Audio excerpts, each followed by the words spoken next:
Olá, boa tarde.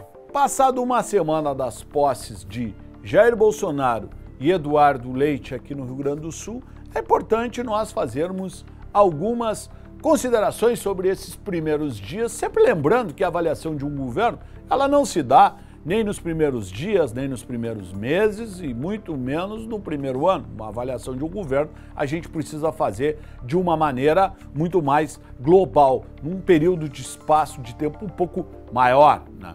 Mas veja o caso de Jair Bolsonaro. Me parece que na primeira semana o presidente eleito ficou envolvido em polêmicas desnecessárias. Desde o seu discurso de posse, quando disse que iria combater o socialismo no Brasil. O Brasil nunca foi um país socialista, nem na época dos governos do PT.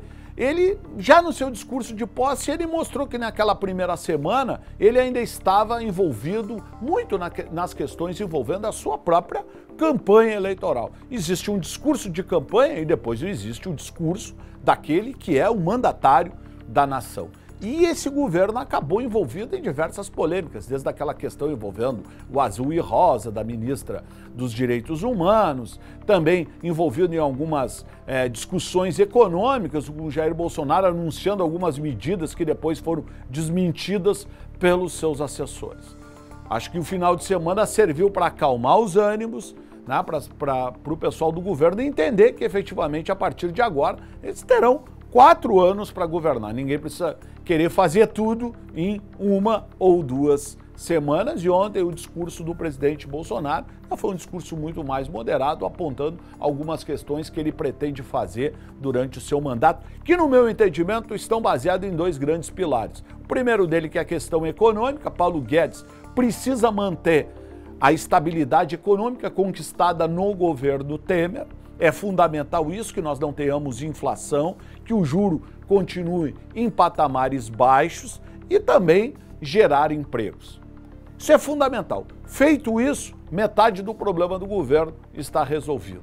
E Sérgio Moro, que é o grande pilar da segurança pública, porque grande parte dos eleitores de Jair Bolsonaro votaram pela questão da segurança pública e não em questões ideológicas. O cidadão quer mais segurança nas ruas e essa é uma missão que Sérgio Moro, que é uma pessoa que tem um capital social muito grande na sociedade, terá que efetivamente demonstrar serviço, e a gente fica então aguardando os próximos passos, tanto de Paulo Guedes quanto de Sérgio Moro, que tem feito o correto, tem ficado quieto, até porque muitas das coisas que eles irão propor terão que passar pelo Congresso e não adianta ficar anunciando antecipadamente.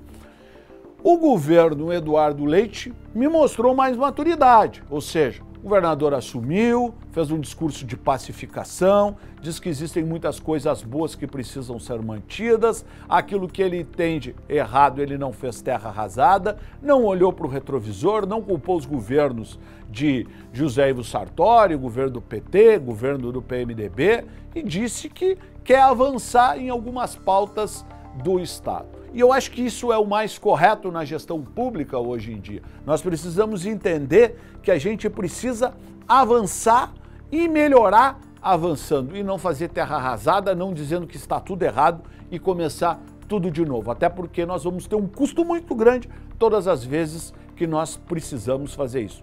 As melancias se acomodam na carroça com o andar da carroça. Nós não precisamos mudar tudo para fazer com que as coisas efetivamente mudem. Nós podemos mudar com as coisas andando, né? Aquilo que está correto precisa continuar funcionando. Eduardo Leite me parece que trabalha nesse sentido, não conseguiu montar o secretariado de sonhos, montou o secretariado que lhe foi possível, até porque hoje o salário de um secretário estadual não é nenhum valor atrativo para a gente poder buscar os melhores que estão dentro do mercado.